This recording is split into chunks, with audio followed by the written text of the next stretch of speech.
നീ ഇങ്ങനെ വിഷമിച്ച് നിന്നിട്ടൊന്നും ഒരു കാര്യമില്ല. ഇന്ദുവിന്റെ സ്ഥാനത്ത് വേറെ ഏത് പെണ്ണായാലും ഇങ്ങനെയൊക്കെ തന്നെ ചെയ്യൂ. എല്ലാം നീ ഉണ്ടാക്കി വെച്ച പ്രശ്നങ്ങൾ തന്നെയല്ലേ. ഞാൻ എന്ത് പ്രശ്നം ഉണ്ടാക്കി വെച്ചെന്ന് അമ്മാവനീ പറയുന്നത്? ഏതോ ഒരു പെണ്ണ് കയറി വന്ന് അവളുടെ ജീവിതം നശിപ്പിച്ചത് ഞാനാണെന്ന് പറഞ്ഞപ്പോ എല്ലാവരും അങ്ങ് വിശ്വസിച്ചു. എന്റെ അവസ്ഥ എന്താണെന്ന് ആരെങ്കിലും മനസ്സിലാക്കുന്നുണ്ടോ? ഇത്തരം പ്രശ്നങ്ങളുണ്ടായ ഒരു പെണ്ണ് പറയുന്നത് എല്ലാവരും വിശ്വസിക്കൂ. ആരും ഞാൻ പറയുന്നത് വിശ്വസിക്കണമെന്നില്ല. പക്ഷേ ഇന്ദുവിനും എന്നെ മനസ്സിലാക്കാൻ കഴിയുന്നില്ലല്ലോ എന്നോർക്കുമ്പോ മാത്രം അമ്മാവൻ എന്നെ ഒന്ന് സഹായിക്കണം. എങ്ങനെയെങ്കിലും ആ രജനി ഒന്ന് കണ്ടുപിടിച്ച് ഇതിന്റെ സത്യാവസ്ഥ ഒന്ന് മനസ്സിലാക്കി തരണം. നീ സമാധാനായിട്ടിരിക്കും. നമുക്ക് ഇന്ന് തന്നെ അവളെ ഒന്ന് അന്വേഷിച്ചിറങ്ങാം.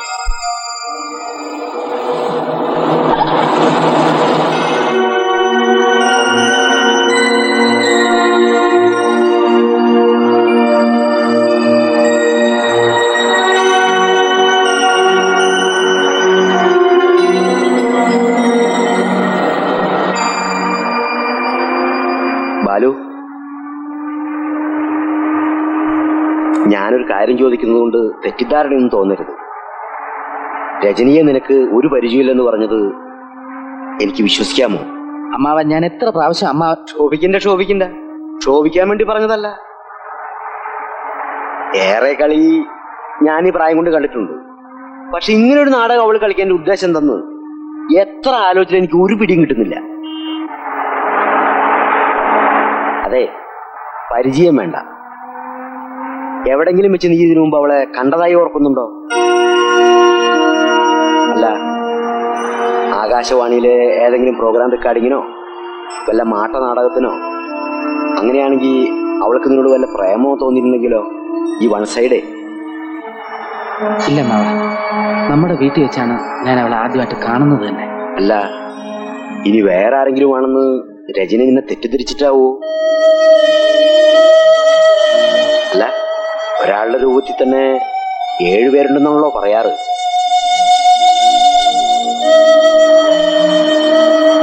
നീ എന്താ ആലോചിക്കുന്നേ? വീട്ടിൽ ചെന്ന് ചോദിക്കുമ്പോ പറഞ്ഞ കാര്യങ്ങളിൽ തന്നെ രജനി ഉറച്ചു നിൽക്കുകയാണെങ്കിൽ നാട്ടുകാരെ വിളിച്ചുകൂട്ടി എന്നെ അപമാനിക്കാൻ പോലും അവൾ ഈ അവസ്ഥയെ മടിക്കില്ല. നീ എന്തിനാ എഴുതാപ്പുറം വായിക്കണേ? ആരുടെയെങ്കിലും പ്രേരണ കൊണ്ടാണ് അവൾ ഇത് ചെയ്തിട്ടുള്ളതെങ്കിൽ നീ കാര്യങ്ങൾ എനിക്ക് വിട്ടുക. ഈ കൂത്താട്ടോളം എന്ന് പറഞ്ഞ സ്ഥലത്തെ എനിക്ക് 3-4 മാന്യന്മാരെയൊക്കെ പരിചയമുണ്ട്. രണ്ടിലൊന്നും നമുക്ക് ഇന്നറിയാലോ.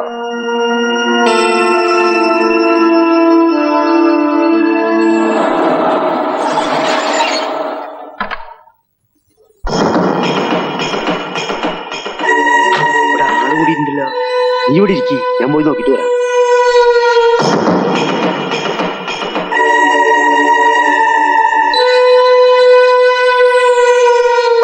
ഇതെന്താ ഇവിടെ ആള് കൂടിയേക്കണേ? രജനി ഇന്നലെ രാത്രി ആത്മഹത്യ ചെയ്തു.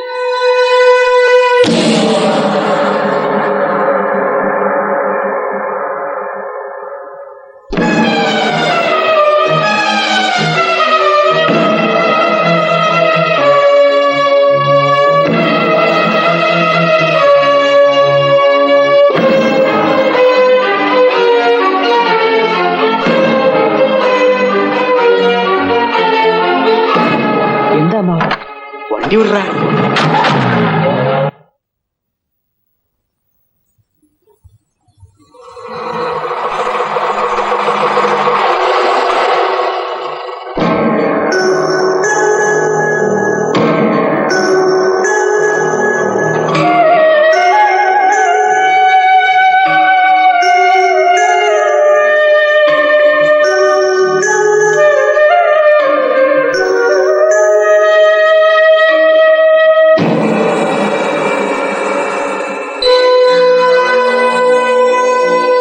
എന്താ ഇത്?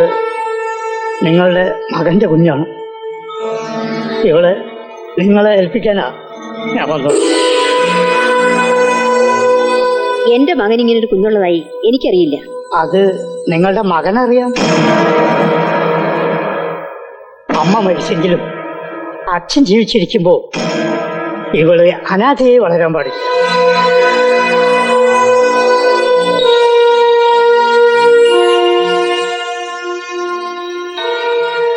ഇനിയും നിങ്ങൾക്ക് സംശയം ഉണ്ടെങ്കിൽ ഇതാ രജനി എഴുതിയ കത്താണത്.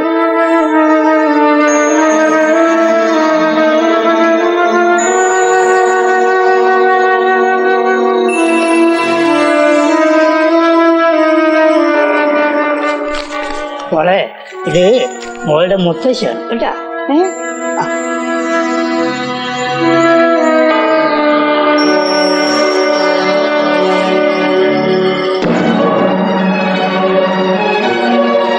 അമ്മയ്ക്ക് ഇങ്ങനെ ഒരു കത്ത് എഴുതേണ്ടി വന്നതിൽ അമ്മ ക്ഷമിക്കണം. ഇത് നിങ്ങളുടെ മകന്റെ കുഞ്ഞാണ്. ഈ സത്യം അമ്മയ്ക്ക് ഒരിക്കലും വിശ്വസിക്കാനാവില്ലെന്ന് എനിക്കറിയാം. അമ്മയുടെ മകന്റെ ഭാര്യയുടെ കെട്ടുതാലി പൊട്ടിക്കാനോ കുടുംബം തകർക്കാനോ വേണ്ടിയല്ല ഞാനിത് ചെയ്യുന്നത്. അങ്ങനെ ഒരു ആഗ്രഹം ഉണ്ടായിരുന്നെങ്കിൽ എനിക്ക് ഇങ്ങനെ ഒരു തീരുമാനം എടുക്കേണ്ടി വരില്ലായിരുന്നു. എന്റെ കുഞ്ഞിന് അമ്മയില്ലാത്ത ദുഃഖം അറിയാതെ വളരാൻ ഏറ്റവും അനുയോജ്യമായൊരിടത്തേക്കാണ് ഞാനവളെ അയക്കുന്നത്. എന്റെ മകളെ ഒരു മുത്തശ്ശിയുടെ സ്നേഹവും വാത്സല്യവും നൽകി വളർത്തുമെന്ന പ്രതീക്ഷയോടെ രജനി.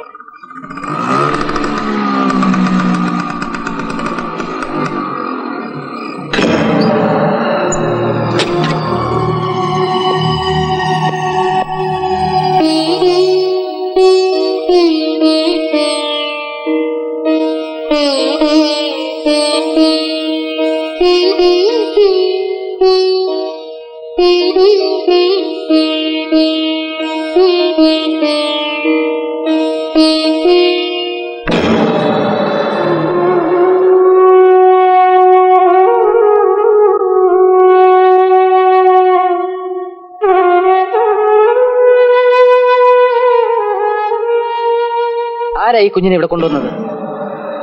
അമ്മ എന്താ ഒന്നും മിണ്ടാത്തത്? എന്റെ മകന്റെ കുഞ്ഞിനെ എനിക്ക് ഉപേക്ഷിക്കാൻ പറ്റില്ലല്ലോ.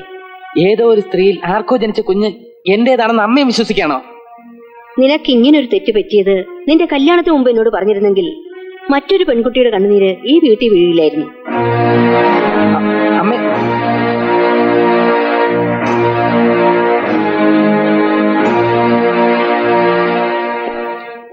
എന്താ ഇത്ര വൈകിയത്? കരയോക കമ്മിറ്റി കഴിഞ്ഞപ്പോ കുറെ വൈകി. വാസുവനാര് പറയുന്നത് ഈ ഞായറാഴ്ച അവന്റെ വീട്ടിൽ പോയി സംസാരിച്ച് ബന്ധം ഒഴിപ്പിക്കണമെന്നാ. ബന്ധം ഒഴിപ്പിക്കാൻ തന്നെ തീരുമാനിച്ചോ?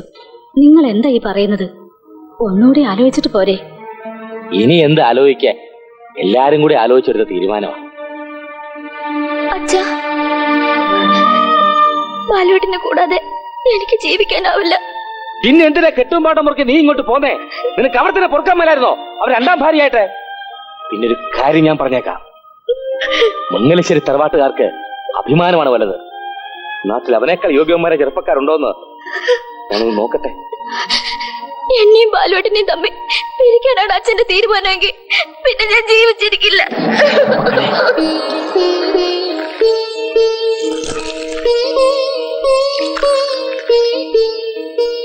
അമ്മ എന്തിനുള്ള പുറപ്പാടാണെന്ന് എനിക്ക് മനസ്സിലാകാത്തത്. ഇതെന്റെ കുട്ടിയാണെന്ന് അമ്മ അങ്ങ് തീരുമാനിച്ചു അല്ലേ? നാട്ടുകാർക്ക് പറയാൻ ഇനി ഇതിൽ കൂടുതൽ എന്ത് വേണം? ഓള് പാലുടിക്ക്. എന്റെ ക്ഷമയ്ക്ക് ഒരു അതിരുണ്ട്. ഒരു കൊച്ചു കുഞ്ഞായതുകൊണ്ട് ഞാനൊന്നും പറയുന്നില്ല. അവളും അവളുടെ അലവലാതി അമ്മാവനും പറയുന്നത് അമ്മ വിശ്വസിച്ചിരിക്കുന്നത്. ആരുടെ ആയാലും ഒരു കൊച്ചു കുഞ്ഞല്ലേ, ഇതിന് ഞാൻ എന്ത് ചെയ്യണമെന്നാ നീ പറയുന്നത്? ഇനിയും ആരെങ്കിലും ഇതേപോലെ ഒരു അനാഥ കുഞ്ഞിനെ കൊണ്ടുവന്നാൽ അതും എന്റെ കുഞ്ഞാണെന്ന് പറഞ്ഞ് അമ്മ അങ്ങേറ്റെടുക്കും.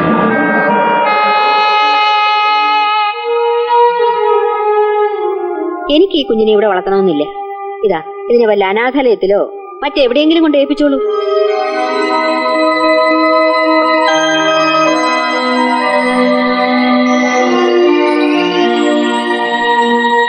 നിനക്കതിനാവില്ലെന്ന് എനിക്കറിയാം. ഒരമ്മയ്ക്ക് മകന്റെ സ്നേഹത്തിനേക്കാൾ വലുത് അവന്റെ അഭിമാനമാണ്. എന്തൊക്കെയോ മറച്ചു വെച്ചുകൊണ്ടാണ് അമ്മ സംസാരിക്കുന്നത്. എന്തെങ്കിലും തെളിവുകളില്ലാതെ ഒരമ്മയും മക്കളെ കുറ്റപ്പെടുത്തില്ല.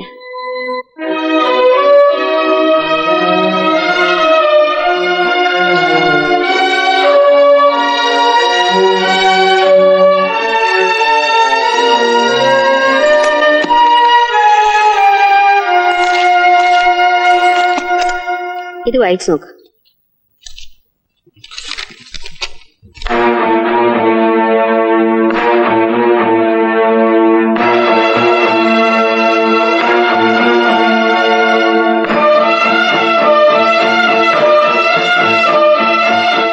ഈ കത്തിൽ എഴുതിയിരിക്കുന്നൊന്നും സത്യമല്ലമ്മേ.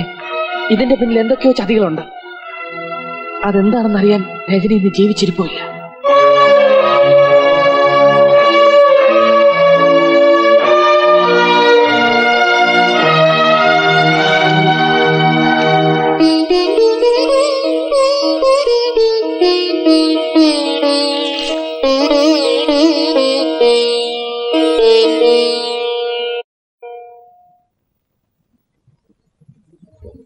ചേച്ചി ചേച്ചി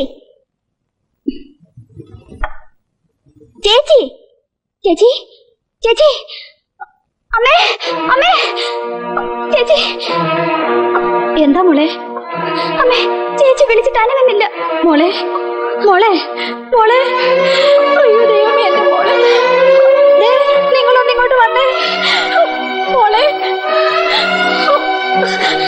ചേച്ചി എന്താ? അയ്യോ അച്ഛാമ്മയുടെ മോള് നീ കിടന്ന് ബഹളം വെക്കാതെ. മോളെ മോളെ എന്തു മോളെ അയ്യോ ചേച്ചി എന്റെ കുഞ്ഞ് ചേച്ചി അച്ഛനെ വിളിക്കുന്നേ. ചേച്ചി ചേച്ചി ചേച്ചി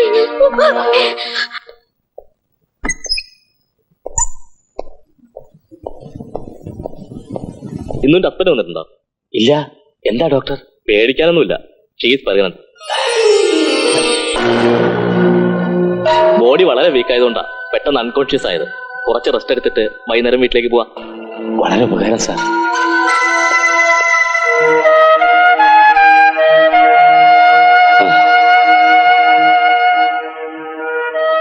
ഡോക്ടർ എന്ത് പറഞ്ഞു?